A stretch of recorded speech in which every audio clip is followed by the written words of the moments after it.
What's up, everybody? Welcome back to Out of the Basement, and welcome to Out of the Basement's Horror Hoopla. This is our brand new horror-themed show. We're going to be talking about boutique Blu-rays, horror, news, Blu-rays, movies, all that good stuff, all in one little show. Of course, I'm Nate, joined with Steven. Howdy. So if you guys like that idea, leave a like, subscribe if you are new. We're going to be doing this every so often. Haven't figured out how often we're going to do it, but you know. Hopefully like once a month. Yeah. At least. At the very least, once a month we're going to be doing this. So today we're going to be talking about the brand new Blue Underground release of Zombie, the 500th release of the movie, this time on 4K UHD. We're also going to be talking about a little bit of Scream 5 news and some new upcoming horror boutique Blu-rays from Blue Underground, Arrow Video, all that good stuff. So, Steven, let's jump in to the review of Zombie on 4K.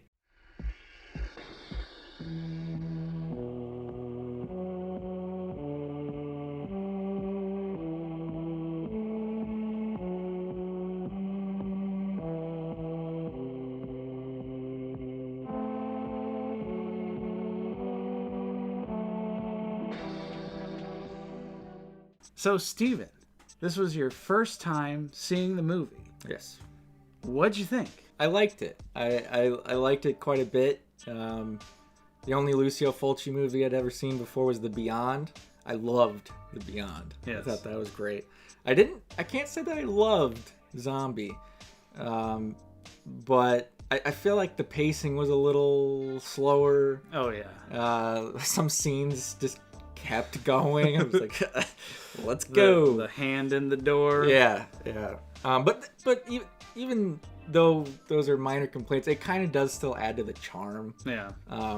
And I loved, full spoilers, you know, you've had 40 years to watch this movie. So, come on, zombie versus shark.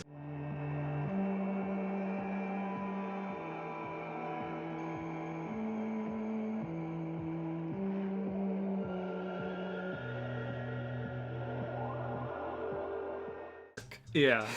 Awesome. That's always been it's almost like a meme. Like, I've seen that clip just like isolated. Like, if you could type into YouTube like zombie versus shark and it's just that scene. Yeah. There's a lot of things that happen in Zombie, which, by the way, Zombie also goes by like a million other names, like Zombie 2, Zombie Flesh Eaters, all sorts of stuff. It's all the same movie. This movie literally just has like 50 different titles. I call it Zombie because that's what it's always been to me every time I've ever seen it released. It was actually the first boutique Blu-ray I ever bought, was the the very first Blue Underground Blu-ray release of Zombie. That's what got me into this all those years ago. But yeah, it's from 1979. It's a classic voodoo zombie movie. And in some territories, it was also marketed as a sequel to Dawn of the Dead, which it has absolutely nothing to do with Dawn of the Dead or any George Romero movies. Again, this is a voodoo zombie movie, so it's exactly what it sounds like. Curse brings zombies back on island. Gore and stuff ensues. It's basically a prequel to Scooby-Doo on Zombie Island. Pretty much. I mean, when you really break it down, especially at the end of the movie when the zombies overtake New York. This is also one of the very earliest horror movie experiences I ever had. I saw this movie when I was absolutely way too young, and it stuck with me. I would imagine so. Yeah, I was never particularly scared, but I remember being very grossed out because this movie it has some pretty bad gore effects, and then it also has some pretty good gore effects. It's a real mixed bag. Same thing with like the zombie makeup design. Some people you're like, oh, that's just a dude and they smeared some shit on his face. Like Uncle Fester in the beginning. Yeah, they just put like mud all over him and we're like, looks good, man. Let's do that. But But again, that adds to the charm. It's not a bad thing. I would rather see that than, something 3D or CG. Yeah. I think I could pretty clearly speak for every horror fan. Yeah. In that regard. Yeah, it's a mixed bag, but it's you gotta forgive it. It was 1979, and it's good for that time period. Yeah, especially for not being like a huge like American production. It's not a Romero, right? It's Fulci. Yeah, so he's the old underdog. Yeah, lots of gore, lots of things that don't make a lot of sense. Boobs. Yeah, a lot of nudity. Check that box off. Lucio Fulci himself making a cameo in the movie. Mm-hmm. Of course, that had to happen. But yeah, like you were saying, we both watched The Beyond for the first time late last year, maybe earlier this year. I don't know. We're gonna start referring to things that, instead of like BC or AD, it's BR before Rona. Yeah. It was definitely before Rona. Yeah. But I want to say it was probably early this year, 2020. But it's neither here nor there. That movie's a lot less straightforward. I think it has a lot more going for it. Whereas Zombie is a very simple movie. It's just like group of survivors. Well, they're not survivors at this point, but two people go to Zombie Island. They team up with other people, and then they go to the Zombie Island, and then, oh no, the zombies are here. I think it's a classic. It's got a special place in my heart forever. Although, admittedly, like you said, there is some pacing issues. It's pretty slow at a lot of points. Although, it's like right at the beginning of the movie, you get a zombie, and you're like, oh, they're just jumping right into it. And then you're like, oh, they're not just jumping right into it. Yeah. Which obviously you expect a movie to start establishing stuff right off the bat, and it establishes a lot. Yeah. A lot. Even though, like you said, it is simple, it drags. Mm-hmm. But once the third act really starts kicking in, it's pretty much nonstop action. Yeah. And it's good. You get some good kills, lots of great gore. That was by far my favorite part of the movie, especially when they first find the doctor's wife, and she's just being like ripped apart and eaten by a bunch of. It's just like a great scene. Like, well, like a great shot. Right. Yeah. That's the thing about this movie, and it's like we watched it with the Guillermo del Toro intro, and he says that there's a lot of great shots in the movie, and I think that's where it really shines. Is that there are a lot of great just moments of cinematography that you wouldn't expect out of a cheap Italian zombie movie from the late 70s. And speaking of the doctor's wife, that eyeball scene. Oh yeah. That great. Has always tormented me because I hate stuff with eyeballs. They really build it up too. Oh yeah.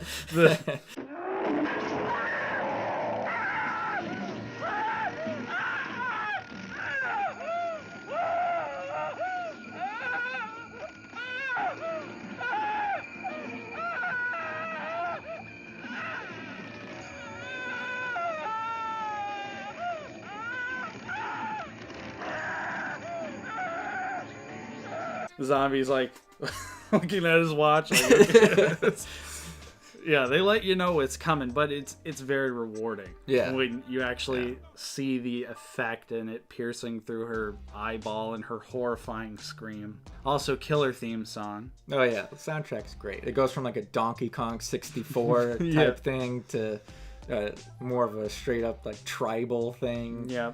And back to like 70s groove. Yeah, and then you got your classic like horror synth kind of deal going on. It's a mixed bag of wonderful music, but it's a lot of fun. And the 4K transfer was fantastic. Yeah, it looked really good. Like no artifacting at all, which if you guys already own the 3-disc Blue Underground release, it is the exact same release. It just doesn't come with the CD soundtrack. And it also...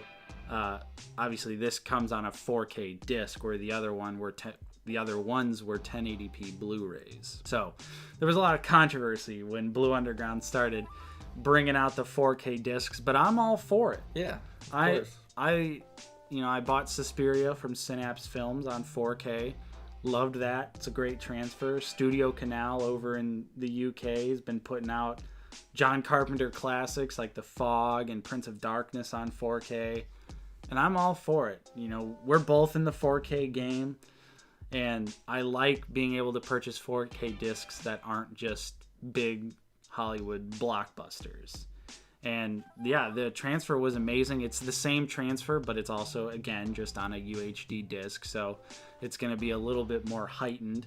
And there was almost like no artifacting at all. It was just a really clean, awesome looking transfer. Absolutely loved it. And as far as bonus features go on the actual Blu-ray, again, it's the same as the 3-disc version. And I know there was like 2 new features for the 3-disc version that weren't on the original release. And you get all the bonus features here. So you've got like 2 commentaries, a bunch of interviews, all sorts of good stuff packed in. And it was pretty affordable. It wasn't too crazy expensive. I believe it was $29.99. Which is not bad for a boutique horror Blu-ray or 4K. I mean, Suspiria was like $50 when that first came out. So yeah.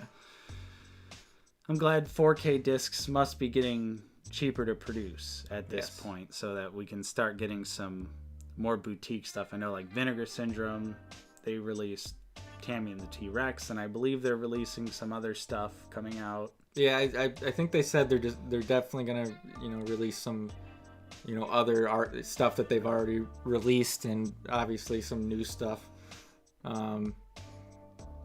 Shout Factory, I think the only one they've done so far. I don't even know if it's out yet, but it's the Deer Hunter for Shout Select. Right. They haven't said anything about any of the actual Scream Factory titles yet. Yeah, I'm super happy that these companies are going to 4K Ultra HD. Yep. And it pains me every time I see it on Facebook at people just crying in the comments about it. It's like the best part about this is you don't have to buy it. Yeah. No one's forcing you. Specifically with the Blue Underground stuff, it's like, oh, it just re-releases. How many times are we going to buy it? Which, that is one thing to consider. But also, correct me if I'm wrong in the comments, and you can correct me if I'm wrong as well, but Blue Underground, are they even acquiring any new stuff, or don't they just keep... Yeah. Don't they have their catalog of stuff that they're just going to keep releasing? Exactly, and Blue Underground has made statements about this. Like, basically, like, we're not looking to acquire any new films. We're happy with the catalog we have, and we're just going to continue making better versions of the catalog we have. Which... to your point, I mean, if you owned the 3-disc version of Zombie already, I would say that you could probably skip this one. But for me, I went from the 2K version, the old one from like 2011, to this. So for me, that was an upgrade that I was willing to take the plunge with, because I held out on the 3-disc versions because I was just kind of like, it's cool, but like how much better is a 2K transfer on a 1080p disc versus a 4K transfer on a 1080p disc? Like, no matter what, you're still on the 1080p disc. But it's just, I hate that mentality, because that's the reason that DVDs are still in production. Right. They've been available since 97? Something like that. Come on. Like... you really sad. They should have been long dead by now. There's no reason.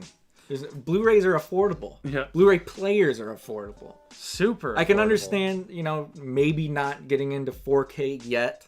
Yeah. Because the players themselves are still kind of pricey.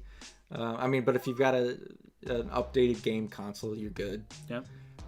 And even a lot of the Blu-ray drives, that you can put on your computer, I think some of those are actually 4K Ultra HD drives as well.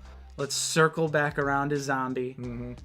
Your final thoughts on the movie, on the Blu-ray release? I actually have the 3-disc version, and I think I'm going to be good with that. Yeah. But, if you're someone like in the position like Nate was, where he only had the 2011 one, and now he's up. Clear. It was an obvious upgrade. Like Right. It's a no-brainer. Yeah. Is what I'm trying to say. Yep. But I can't speak properly. As for the movie itself, I enjoyed it. I don't know how soon I'll be rewatching it, but there's certainly I would still recommend it because it is a classic. I would agree. I completely understand why. The shark versus zombie, the iconic imagery. It's a must see for any horror fan. I will say I did like the Beyond better. But Zombie was good. I liked it. I enjoyed it. And like I said, would recommend. Yep. I feel the exact same way. Although I love Zombie. It's one of my favorite movies. Not all time, but it's just up there in terms of nostalgia and the special place in my heart that it has.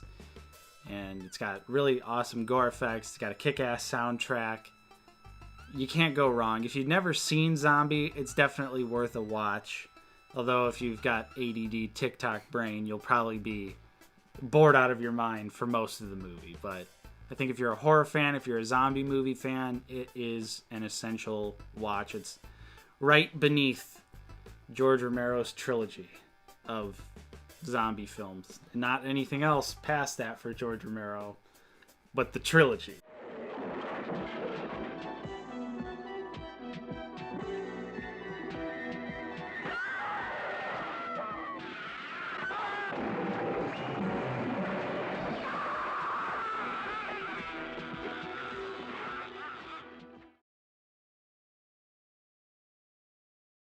So now we're going to move on to a little bit of horror movie news. Of course, it was recently announced that Scream 5 is finally happening. Unfortunately, not with Wes Craven, rest in peace, but with people that I fully trust, and that was the creative team, the directors behind Ready or Not, which was an awesome movie that came out last year. And if you haven't seen that, I'd recommend it. It's a lot of fun.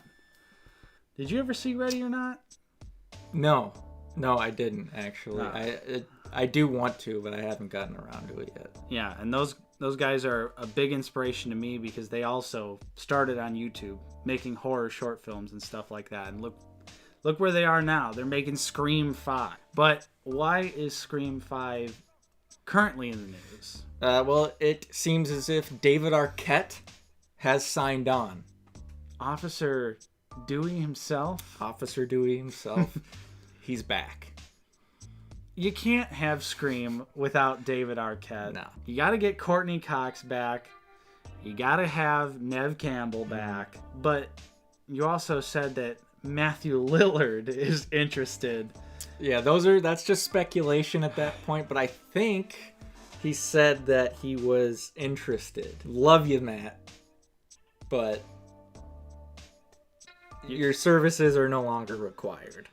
I mean, if they wanted to just say that... Did Matthew Lillard see Scream 1? Maybe he didn't. I mean, he kind of is in Scream 2. True. But what if they just erase... They erase almost all the canon, like they did with Halloween. But they changed the ending of Scream 1 to make Stu live to see another day, just so we could get Matthew Lillard back. But hey, you get rid of Scream 2, you get rid of Jerry O'Connell. True, and you could say that Jamie Kennedy's character lives because he dies in Scream 2. He's not doing anything. Jamie Kennedy's up to jack and shit right now. Sign him up. Love you, Jamie. Yeah. Malibu's Most Wanted is a great film. Cinematic masterpiece. Where's the Blu-ray? Exactly. But yeah, we don't need a Scream 5. Right. Scream 4 was good. Yeah. I think it's the second best Scream movie. I would also agree with that. And it ends just fine. Yep. And I think that will be my canon. Is Scream 1 through 4. Maybe delete 3. Yeah, we can delete 3. And some of 2. Yeah, like the singing scene on the tables. Pretty much any scene with Jerry O'Connell, just cut that out. Yeah. Kind of like the Rogue cut. Yeah. We could do a... but yeah, I'm not excited for Scream 5. Okay. I'm going to see it. And I hope it is good. And there's good people making it. Yeah. But at the end of the day, Blumhouse is involved. Blumhouse is involved, and it's also Scream 5. Yeah, and Wes Craven is no longer with us. Yeah. So what do you guys think about Scream 5? Are you even going to give it a chance? What do you think about Matthew Lillard maybe coming back? So let's move on to some boutique Blu-ray news. We got a few things coming out, circling back to Blue Underground.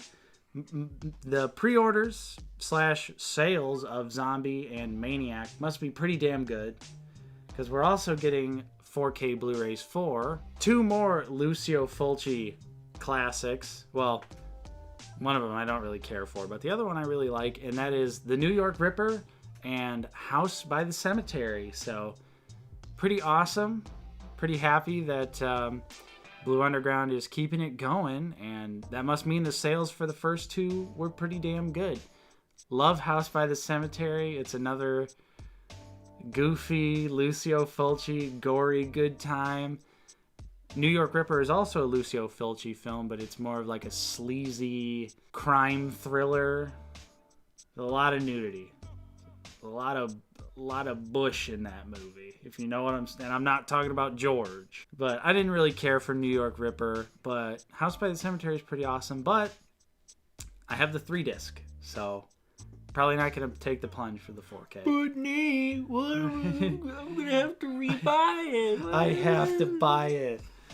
Blue Underground's holding a gun to my head, and if I don't buy it, they're gonna burn all my other Blu-rays. But yeah, pretty cool that they're continuing some 4K titles, and so soon. So those should be coming out a little bit later this year, I believe. Unless there's any delays, which, of course, given the current climate of the world, almost to be expected. True. And then Arrow Video, for all you Region Free people out there, like me and Steven, we both have Region B players because we're, so cool. We know how to type in Amazon.co.uk and buy a Blu-ray player. It's like this big mystery. Everyone's like, how do you get a Region B Blu-ray player? And if you don't want to import a Region B Blu-ray player or buy a modded Blu-ray player, you could always get a Blu-ray drive, because that's region free. So, but for you Region B collectors out there, like I was very excited about this. Arrow Video is actually reprinting the limited edition of Creepshow 2. And they're also having a limited colorway exclusive to Arrow's website. So the standard release is a red hardshell case, and the Arrow exclusive version is a nice aqua blue. And that was out of print for a while, and then they did another US print. Was it earlier this year? Or maybe it was in 2019. I think it was 2019. But yeah, I remember everybody was excited for that to get a repress. That alongside with Chud, that had been out for a while. So it's nice that they're printing it yet again. Yep, and this is the limited edition version, because the US has only the US only has gotten the standard version, which is still, great. Right. It's Arrow. They do nothing but quality. True, but their limited editions are just works of art. Kiss. Yes, absolutely. And then Arrow is also finally, years later, they're able to release Django, the original spaghetti western classic, the limited edition, and the steelbook. So that's super awesome for all you collectors out there that didn't get a chance to get the Arrow Video release. I was lucky enough that I got one when the whole fiasco happened. Amazon still shipped my copy, so I got it for retail price. But if you don't remember, there's like a licensing issue with Blue Underground. Blue Underground were being, how do I put this? Petty. Yeah. Because it's like, How did Blue Underground not know that Arrow was releasing Django until the day the copies were supposed to come out? And then they had a problem with it. Not when it was announced. Not when I'm sure industry on the inside was going on. I'm sure they heard whisperings or something. Yeah, who knows what actually went down behind the scenes, but definitely was not a good look on Blue Underground's part. Yeah, I think if they had a problem with it, they should have said something to Arrow a lot sooner than, hey, we printed all of our copies, here we go. But it's finally coming out June 30th. You're going to get a chance to own it for retail price. It's available for pre-order everywhere. All the great websites, Diabolic DVD, Amazon, if you want it to be shipped in a bubble mailer. Your choice. But yeah, I'm just really happy. I love Django. It's a great spaghetti western, and I bought mine, opened mine, and watched it because that's what you're supposed to do with movies. Yeah, shame on you if you flipped it. Yeah, and I'm just happy. It's great. It took a long time, and it sucks for anyone that paid the outrageous prices it was going for. The $200-$300 for the limited edition. Sucks for them, but that's why you just don't support scalpers. So there's also some Scream Factory titles coming up, right, Steve? Yep. They're continuing to release some Dark Castle movies. They announced 13 Ghosts. Yeah. Instant pre-order. Pretty recently. Yeah. Terrible art. Awful Terrible artwork. slipcover. I'm not one of those that... You've probably even heard us on our Blu-ray updates before. I usually try and defend the new art. But Scream Factory lately, we talked about even the Pet Sematary 2 art. Oof. Atrocious. And the 13 Ghosts art is terrible as well. But the one that they announced recently, which I was very happy to see, and the art's actually pretty good. Yeah, it's not bad. Is Ghost Ship. Hell yes. With none other than the Hereditary Dad. Yeah. And has it Mudvayne in that one? Yes. Yeah. Yes. There's always got to be some early 2000s nu metal song in a Dark Castle movie. Yeah. It might not actually be in the movie, but you damn well better believe that music video is on the DVD. I've actually seen Ghost Ship, but it was when I was a child, and I was still scared of it, so I wasn't really watching it. I just remember the opening scene, of course. Right. Everybody remembers that. And then as I grew up, I didn't realize that there was like a Mudvayne Ghost Ship crossover. And it's great. Yeah. It's great. They Mudvayne played the premiere on like MTV. Wow. That's great. Eons of time ago. Yeah, so that I think will be our last bit of news, and we'll be wrapping it up. Yep. So thank you so much for watching our first episode of Horror Hoopla. This is Out of the Basement's horror show. Of course, suggest a movie for us that you would like to see us review in the comments down below. I'd imagine, since we've got a new Halloween movie coming out this year, we'll probably be talking Halloween. Probably doing a review of all of them. I don't know yet. I would also like to dip into some of the new releases, specifically 2 movies that have come out recently under the Full Moon banner. I think would be a load of fun to watch, and that is Corona Zombies and Barbie and Kendra Save the Tiger King. I think that's the title of it, but I would love to do a double header. And I'll do it as long as you buy both of them. Done. If I have to spend $0, I'll do it. Done. So there you go. But again, suggest us a movie to review in the comments down below. I'm sure we'll get to it. Thank you so much for watching. I hope you guys enjoyed this first episode. If you did, don't forget to leave a like and subscribe if you're new. I'm Nate. I've been joined with Steven. Take care. And we will see you guys next time on Out of the Basement.